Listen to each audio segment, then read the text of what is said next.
على أمور الدنيا والدين والصلاة والسلام على نبينا محمد صلى الله عليه وسلم وعلى آله وأصحابه أجمعين ولا حول ولا قوة إلا بالله العلي العظيم سبحانك لا علم لنا إلا ما علمتنا إنك أنت العليم الحكيم رب اشرح لي صدري ويسر لي أمري واحلل عقدة من لساني يفقهوا قولي آمين آمين يا رب العالمين.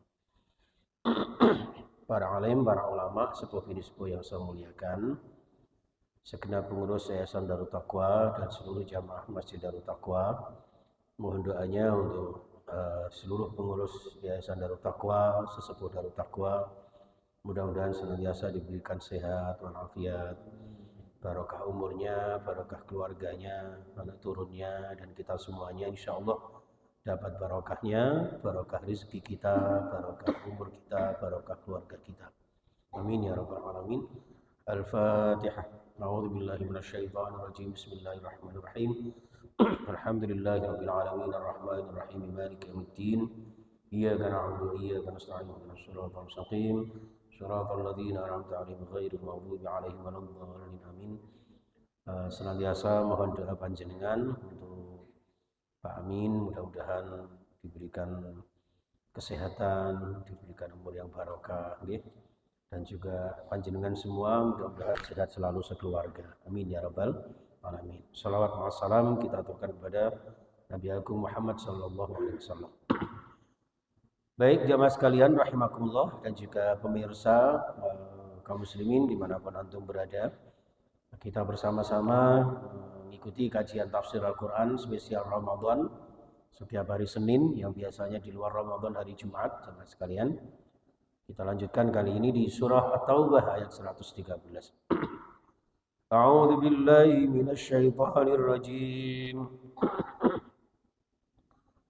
Ma kana lin-nabiyyi wal-ladzina amanu ay yastaghfiru lil-musyrikin أن يستغفروا للمشركين ولو كانوا أولي قربى من بعد ما تبين لهم أنهم أصحاب الجحيم وما كان استغفار إبراهيم لأبيه إلا عن موعدة وعدا إياه فلما تبين له أنه عدو لله تبرأ منه إن إبراهيم لأواه حليم. Sadaqallahul azim. Maka tidak ada lin nabiyyi bagi seorang nabi. Ayat ini diturunkan kepada Nabi Muhammad sallallahu alaihi wasallam. Walladzina amanu, dan kita semuanya orang-orang beriman. Para sahabat Rasulullah sallallahu alaihi wasallam dan kita semuanya jamaah sekalian, tidak boleh ada, tidak patut, tidak diperkenankan bagi seorang nabi dan kaum muslimin ayyastaghfiru lil musyrikin, untuk mintakan ampun kepada orang-orang musyrik. Jadi orang musyrik tidak patut, tidak berhak mendapatkan doa-doa dari panjenengan semua. Walaupun mereka itu uli kurba, termasuk kerabat-kerabat kita, ya, mim ba'di ma tabayyana lahum annahum ashabul jahim, setelah jelas bahwa annahum, sesungguhnya kaum musyrikin itu ashabul jahim, ya, warga penduduk neraka jahim. Jadi kalau jelas-jelas mereka musyrik, ya tidak boleh kita doakan. Dalam bentuk apapun, panjenengan yasinan, tahlilan, atau apa itu ya, doa-doa sehari-hari. Misalnya Pak Ahya ini punya ayah namanya Khazin. Khazin ini musyrik, misalnya naudzubillah min dzalik ya. Ya, walaupun sayang sama ayahnya, didoakan, ya Allah ampuni Khazin, ampuni Khazin. Itu enggak akan dibolehkan oleh Allah. Enggak akan diterima oleh Allah. Ya. Lalu mungkin ada yang protes, bagaimana dengan Nabi Ibrahim? Ibrahim itu ayahnya juga seorang musyrik, bahkan produser apa? Tuhan berhala. Ya. Tuhan kok diproduksi, masya Allah. Ya.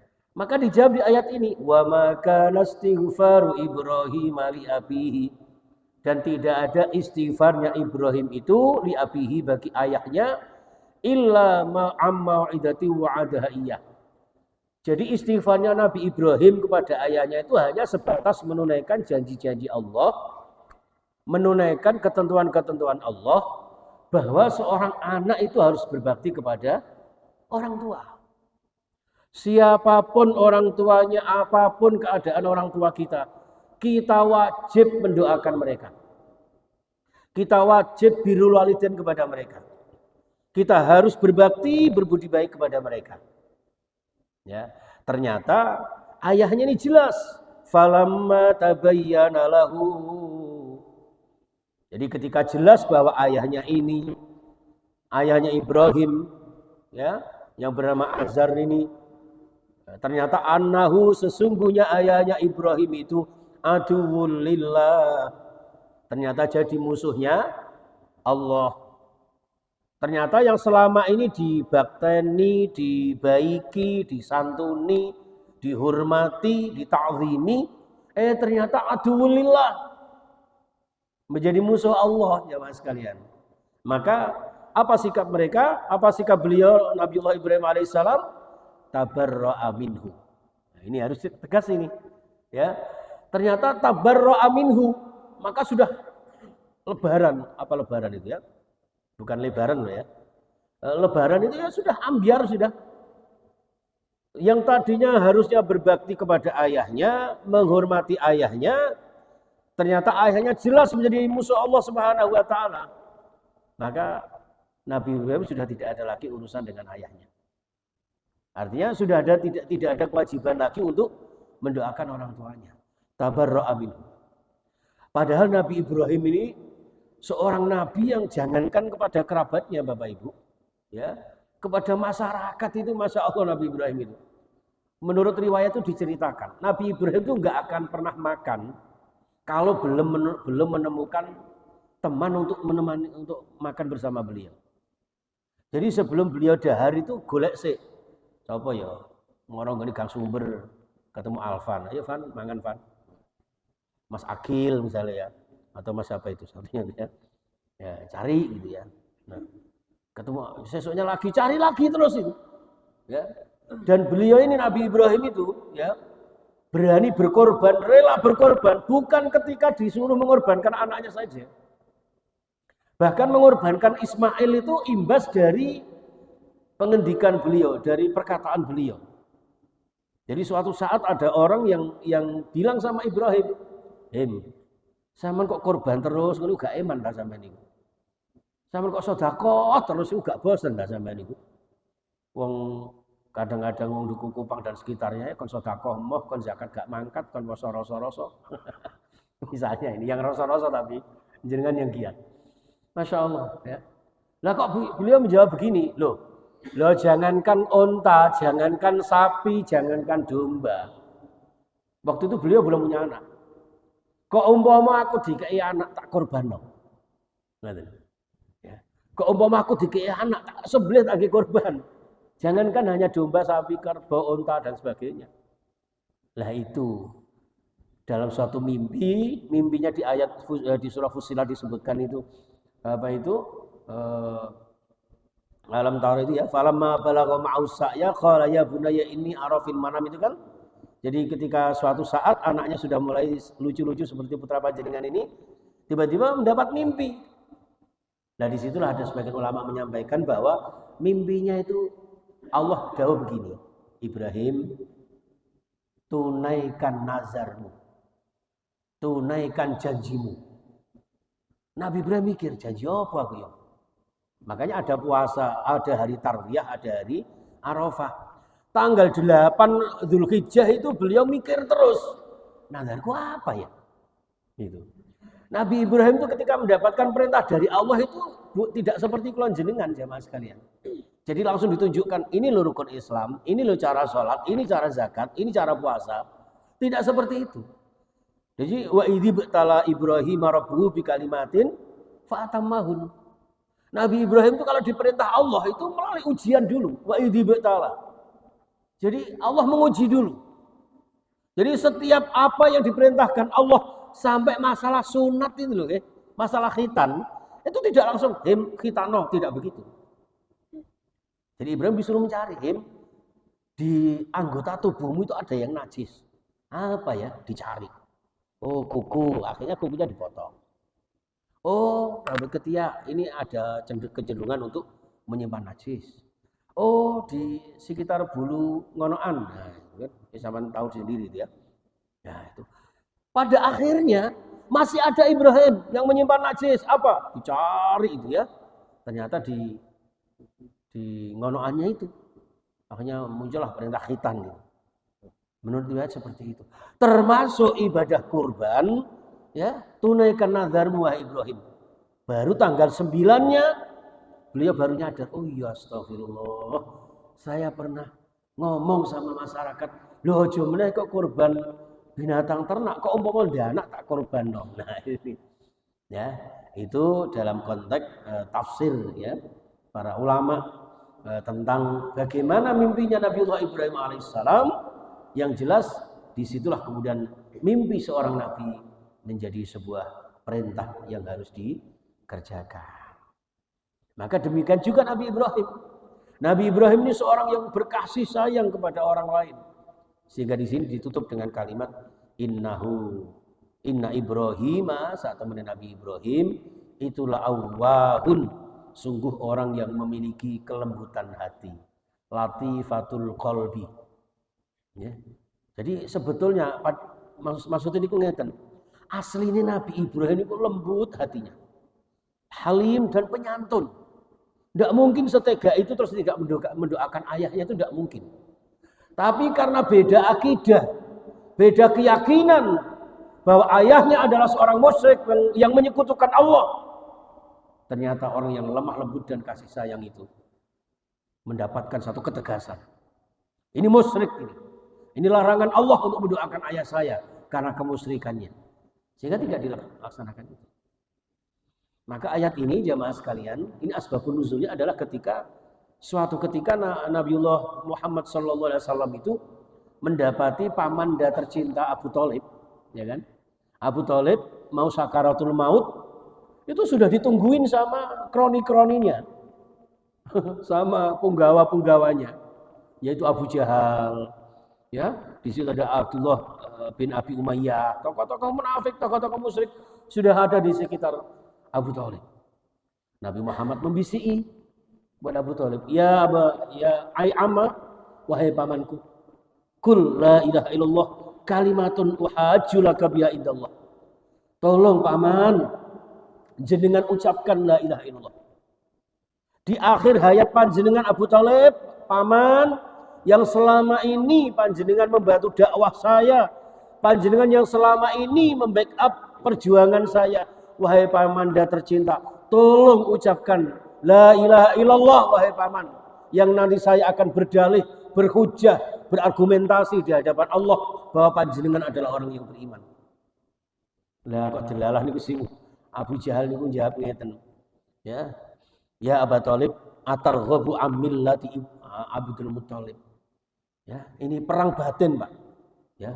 Hei Abu Thalib, sampean kok arep ngucapno la ilaha illallah. Mosok tega sampean ambek adat budaya dan agama keturunan nenek moyang Abdul Muthalib. Jadi gitu, Pak. Akhirnya apa? Disuruh mengucapkan yang Rasulullah menuntun, mentalkin. Makanya kan kemudian diperintah, laqinu mautakum bila ilaha illallah. Tuntunlah orang yang mau sakaratul maut dengan ucapan la ilaha illallah, Allah. Itu karena tuntunan ini, bahkan Abu Thalib dibacakan ini. Tapi di sisi yang lain dibisiki Lata, Uzza, Manat, Hubal, nama-nama berhala itu. Nama-nama patung berhala yang tidak berguna, bikinan manusia. Jadi ya, ada yang kayak boneka itu, kalau kalian suka boneka ini ya, pintar ini. Ya, oh boneka dibikin Tuhan. Ya, wah ada yang boneka Tuhan itu dibuat dari roti, deh. Dibuat dari roti, dibikin kayak terus disembah. Setelah disembah, wahai Tuhan, perutku lapar, izinkan saya memakanmu. Oh, Tuhan dimakan. Ya, nah itu jadi kemusyrikan itu yang dibawa oleh misi-misi itu yang dibawa oleh Abu Jahal dan sebagainya, jemaah sekalian. Ternyata pada akhirnya ini sebagai dalil bahwa Abu Thalib ternyata di akhir hayatnya dia menyampaikan falam yazala yukallimanihi hatta qala akhiru syai'in kallamahum bi ala millati Abdul Muttalib. Jadi ternyata di akhir kalimatnya, ucapannya Abu Thalib bukan la ilaha illallah, tapi ala millati Abdul Muttalib. Ya, saya Yawes Abu Jahal, saya tetap berada di adat budaya agama nenek moyang Abdul Muttalib. Sehingga secara lafziyah, redaksional, beliau menyampaikan bahwa tidak menyebut kalimat tauhid la ilaha illallah, tapi juga menimbulkan satu khilafiyah penafsiran bahwa yang dimaksudkan ala millati Abdul Muttalib bisa jadi untuk menyenangkan kroni-kroninya ini, tapi pada dasarnya hatinya mudah-mudahan ya agamanya Abdul Muttalib itu kan Abdul Ka'bah, penjaga Ka'bah. Wong Abdul Muttalib juga punya keturunan Abdullah, kemudian menurunkan Muhammad. Disitulah kemudian ada harapan para ulama ahli tasawuf, Abu Thalib yang selama ini membantu dakwahnya Rasulullah, mudah-mudahan meninggalnya dalam keadaan husnul khotimah. Nah, pada akhirnya kemudian diserahkan semua kepada Allah. Apakah yang dimaksudkan ala millati Abdul Muttalib ini benar-benar sesuai dengan tetap keyakinannya sebagai agama musyrik, agama syirik, atau di situ ada menyimpan satu makna yang tersirat bahwa yang dimaksud agamanya keturunan Abdul Muttalib adalah agama Allah Subhanahu wa taala. Jadi itu jamaah sekalian, sehingga kita tidak kemudian secara gebiah-uyah bahwa Abu Thalib ini musyrik, Abu Thalib ini kafir, mudah-mudahan tidak. Karena kasusnya sangat beda dengan ayahnya Ibrahim. Abu Thalib ini benar-benar membantu, bahkan ketika wafatnya, meninggalnya Abu Thalib ini, Rasulullah sampai sedih sekali di tahun ke-11 kenabian itu, sampai terkenal dengan Amul Huzni, tahun duka cita. Karena meninggalnya Abu Thalib, sehingga dengan meninggalnya beliau itu orang-orang kafir Quraisy semakin gencar menyakiti dan mengganggu perjuangan Rasulullah SAW. Itu jamaah sekalian, mudah-mudahan kita semuanya dari ayat ini dapat terinspirasi agar kita senantiasa menjaga tauhid kita, menjaga iman Islam kita. Di dalam Al-Quran disebutkan wala tamutunna illa wa antum muslimun. Jadi jangan sampai meninggal kula jenengan kecuali tetap dalam keadaan muslim sejati, Islam yang kafah, Islam yang senantiasa membawa selamat kita, selamat dunia dan akhirat kita. Amin ya rabbal alamin. Bismillahirrahmanirrahim. Allahumma shalli wa sallim wa barik ala Muhammad wa ala alihi washabbihi ajma'in. Alhamdulillahirabbil alamin. Allahumma arhamna bil Qur'an. Allahumma shfa'na bil Qur'an wahdina bil Qur'an. Rabbana taqabbal minna shiyamana wa salatana wa qiyamana wa ruku'ana wa sujudana wa takhashu'ana wa tadarru'ana wa tamim taqsirana wa ya khairan nasirin bi rahmatika ya arhamar rahimin. Allahumma innaka 'afuwun karim yuhibbul 'afwa fa'fu 'anna ya karim. Allahumma inna nas'aluka ridhaka wal jannah wa na'udzu bika min sakhatika wan nar. Allahumma inna nas'aluka ridhaka wal jannah wa na'udzu bika min sakhatika wan nar. Allahumma ij'al fi hayatina bi hayatin thayyibah wa amitna bi akhir kalimati la ilaha illallah Muhammadur Rasulullah sallallahu alaihi wasallam. Rabbana atina fid dunya hasanah wa fil akhirati hasanah wa qina adzaban nar. Walhamdulillahi rabbil alamin. Subhanakallahumma wa bihamdika asyhadu an la ilaha illa anta astaghfiruka wa atubu ilaik. Wa rahminkum. Assalamualaikum warahmatullahi wabarakatuh.